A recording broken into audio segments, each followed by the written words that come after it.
Doctor Mohammad Yunus London সফরে গিয়েছিলেন। লন্ডনের যে রাজা, মানে ইংল্যান্ডের যে রাজা, তৃতীয় চার্লস, তিনি যখন রাজা হননি, যুবরাজ ছিলেন, সেই সময়টাতে তার একটা এনজিও ছিল।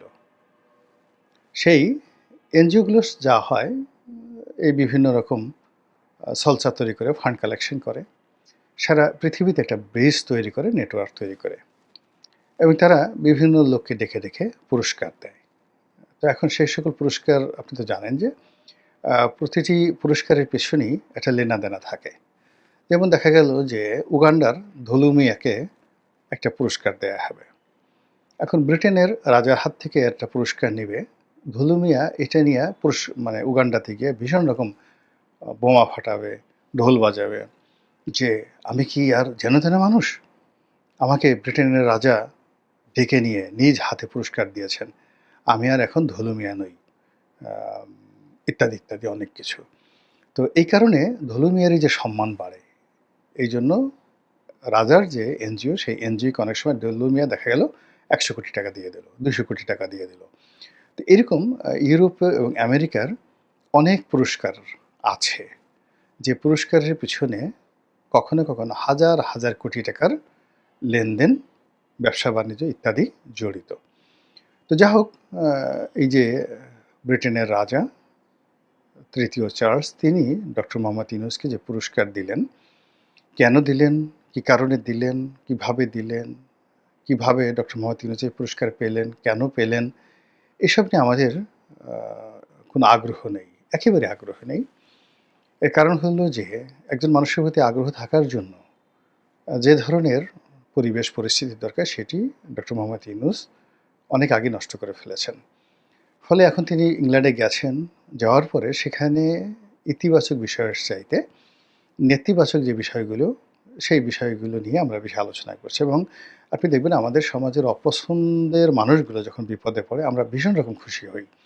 কেউ আছাড় খেলো, কেউ কারো ডায়রিয়া হলো, তারপরে কেউ বা হয়তো দেখা গেল যে পানিতে ডুবে মরে গেল, কারো সারা শরীরে কুষ্ঠ হলো। তো ওই ভদ্রলোক যতই কষ্ট মানে পাক না কেন, কিন্তু যেহেতু আমরা তাদেরকে ঘৃণা করি, অপছন্দ করি, এজন্য তার দুরবস্থাকে নিয়ে আমরা সবসময় উল্লাস প্রকাশ করি। এটা একটা হিউম্যান সাইকোলজি, মানুষের একটা মনোবিজ্ঞানের বা মনোজাগতিকের একটা উপাখ্যান এই বিষয়টি। তো সেই দিক থেকে যেহেতু ডক্টর মোহাম্মদ ইউনূসের জনপ্রিয়তায় ধস নেমেছে, তার সম্পর্কে মানুষের নেতিবাচক চিন্তা প্রবল, ফলে ইংল্যান্ডে তার ভালো ভালো দিক কি হলো না হলো সেই বিষয়ের চাইতে তিনি কোথায় হোঁচট খেয়েছেন, কোথায় ভুল করেছেন, তার জন্য কী কী সম্ভাব্য বিপদ হতে পারে, আপদ হতে পারে, এই বিষয়গুলো নিয়ে বাংলাদেশে খুব বেশি আলোচনা হচ্ছে। তো সেই আলোচনার মধ্যে এখন সবাই বলাবলি করার চেষ্টা করছে দুটো বিষয়, ৩টে বিষয়। ১ নম্বর বিষয় হলো যে টিউলিপ সিদ্দিকী তাকে একটা চিঠি লিখে তাকে আসলে ভীষণ রকম বিপদে ফেলে দিয়েছেন। যদিও টিউলিপ সিদ্দিকের এই চিঠিটি যদি অন্য সময় হতো, এটা কোনো আলোচনার বিষয় হয়তো হতো না। কিন্তু যেহেতু ডক্টর মোহাম্মদ ইউনূস এখন একটু চাপের মধ্যে আছেন, এজন্য টিউলিপ সিদ্দিকীর চিঠিটিকে বড় বানিয়ে অনেক মানুষ ডক্টর মোহাম্মদ ইউনূসের উপর ঝাল ঝাড়ার চেষ্টা করছেন, এবং যারা ঝাল ঝাড়ার চেষ্টা করছেন তারা হয়তো অনেকে আওয়ামী লীগ করেন না, এমনকি টিউলিপ সিদ্দিকীকে পছন্দ করেন না। কিন্তু ওটার উদ্দেশ্য নিয়ে তিনি বলার চেষ্টা করছেন যে একটা বাচ্চা মেয়ে তার সাথে বুদ্ধিতে পেরে উঠলেন না, কিংবা শেখ হাসিনার যে বোনের মেয়ে, যার বিরুদ্ধে বিচার প্রক্রিয়া চলছে বাংলাদেশে, এবং যাকে ধরে এনে বাংলাদেশে অ্যারেস্ট করার জন্য, একটা গণমত তৈরি করার জন্য, আন্দোলন তৈরি করার জন্য যেখানে ইউনূস সরকার সচেষ্ট, সেখানে সেই টিউলিপ সিদ্দিকীর কূটচালে তিনি সেখানে পরাজিত হলেন, তিনি বিব্রত হলেন, এবং শেষমেশ তার যে দুর্ভোগ দুর্দশা হলো ইংল্যান্ডে, সব কিছুর জন্যই টিউলিপ সিদ্দিকীকে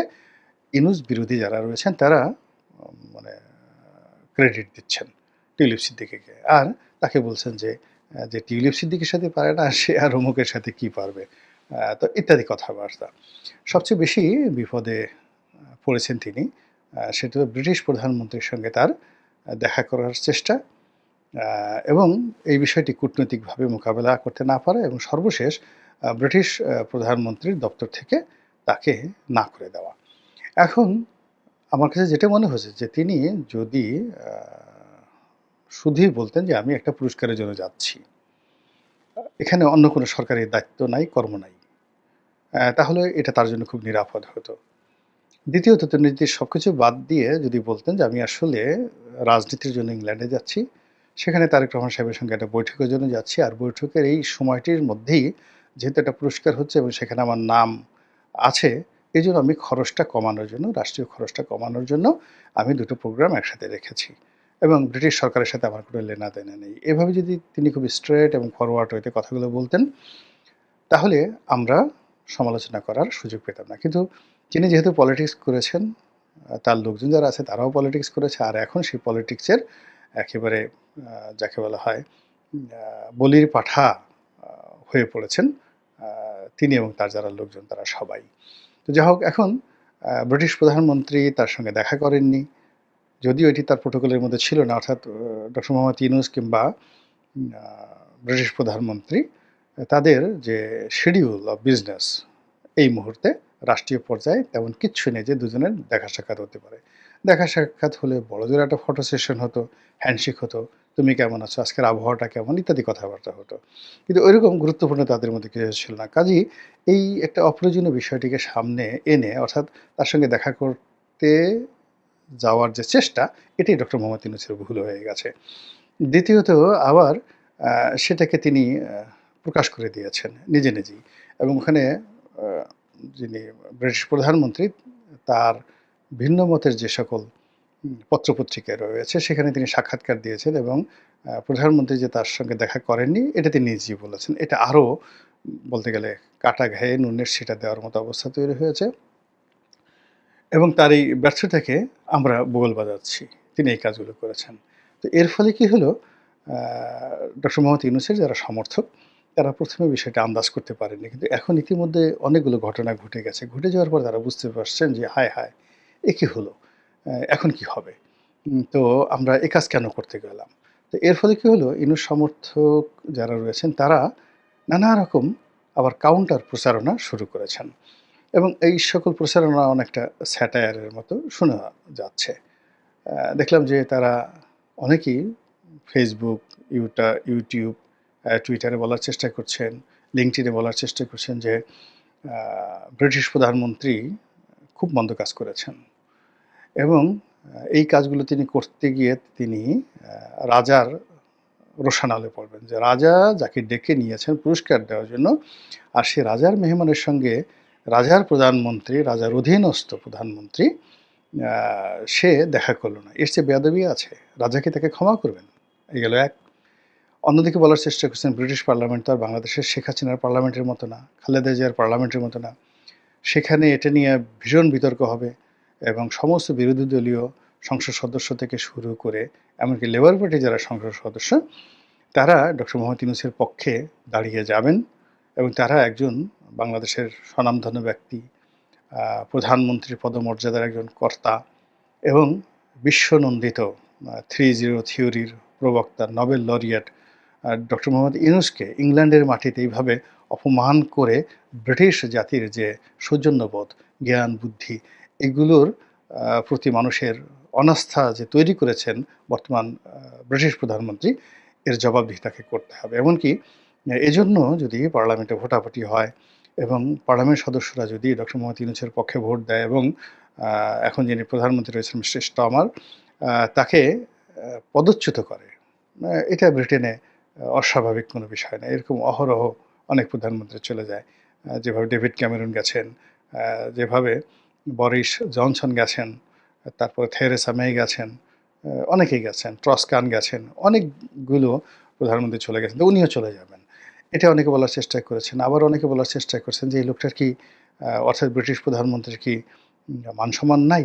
টিউলিপের মতো একটা পিচ্চি মেয়ের সাথে তার বন্ধুত্ব, তাও আবার এশিয়ান, এবং সেই মেয়ের কথা মতো সেই মেয়ে কুটনামি করেছে, কানে কানে কান পড়া দিয়েছে, সেই কান পড়া শুনে সে ডক্টর ইউনূসের মতো এরকম একজন বিশ্বনন্দিত বটবৃক্ষ, তাকে এইভাবে অপমান করার মতো অর্বাচীনতা তিনি কী করে দেখালেন? এরকম অর্বাচীন লোককে যদি ব্রিটেনের প্রধানমন্ত্রী রাখা হয় তাহলে ইউক্রেন যুদ্ধে এই ব্রিটেন এখন যে গুরুত্বপূর্ণ ভূমিকা পালন করেছে, ফলে কবে রাশিয়ার বোমা এসে ইংল্যান্ডের উপর পড়ে তার কোনো ইয়ত্তা নেই, কাজে একে রাখা যাবে না। এরকম নানা রকম কথাবার্তা যারা ইউনূস সাহেবের পক্ষের লোক তারা প্রচার করার চেষ্টা করছেন যে এই যাত্রায় মানে যা কিছু করা হয়েছে এটার ফল তাকে ভোগ করতেই হবে এবং আমেরিকাও ছাড়বে না। আমেরিকার তাদের যে পছন্দের মানুষ ডক্টর মোহাম্মদ ইউনূস তাকে নিয়ে এভাবে ইংল্যান্ডে অপমান করা হলো, এটা সহজে আমেরিকা ছাড়বে না। এইরকম যেমন তার পক্ষে কথা হচ্ছে, তার সঙ্গে সঙ্গে আবার যারা প্রতিপক্ষ তারাও ঠাট্টা মশকরা কম করছে না। তারা বারবার বলার চেষ্টা করছেন, বারে বারে ঘুঘু তুমি খেয়ে যাও ধান, হ্যাঁ তো এইবার পেয়েছি তোমায়। তো এখন সে গত 10 মাসে 11 বার বিদেশ ভ্রমণ করলো, সববারই সে শুধু মানুষকে ডাব্বা খাইয়েছে, এখানে ওটা করেছে, ওখানে ওটা করেছে, তুরস্ক হাসপাতাল করে দেবে, চায়না হাসপাতাল করে দেবে, তারপরে শেষে পাকিস্তান এটা করে দেবে ওটা করে দেবে, নানা রকম গল্প গুজব করে গত 10 মাসে তার 10টি 11টি ভ্রমণকে জায়েজ করার জন্য তিনি অনেক কিছু করেছেন। কিন্তু এইবার প্রকৃতি তাকে এমন একটা শিক্ষা দিয়েছে, এইবার তিনি আর নেহি গল্প, কোনো গল্প আর তিনি ছাড়তে পারবেন না।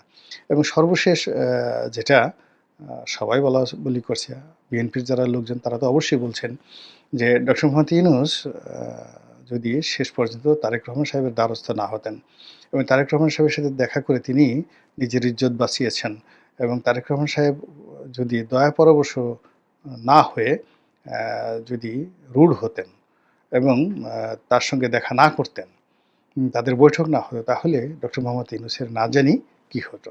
তো এই যে দেখুন একজন সর্বজন শ্রদ্ধেয় ব্যক্তি যিনি কিনা আগস্টের আগ পর্যন্ত বাংলাদেশের সকলের নিকট কাঙ্ক্ষিত পুরুষ ছিলেন, এই গত 10 মাসের বিরূপ পরিবেশ, বিরূপ আবহাওয়া, বিরূপ কর্মকাণ্ড, বিরূপ মন্তব্য, বিরূপ বডি ল্যাঙ্গুয়েজ এবং বিরূপ পরিস্থিতির কবলে পড়ে কতটা অসহায়, কতটা দুর্বল, কতটা দুর্গন্ধযুক্ত, কতটা যাকে বলা হয় ডিসগাস্টিং হয়ে পড়েছেন যে আমরা এখন সেই মানুষটিকে নিয়ে কী ধরনের কথাবার্তা বলছি।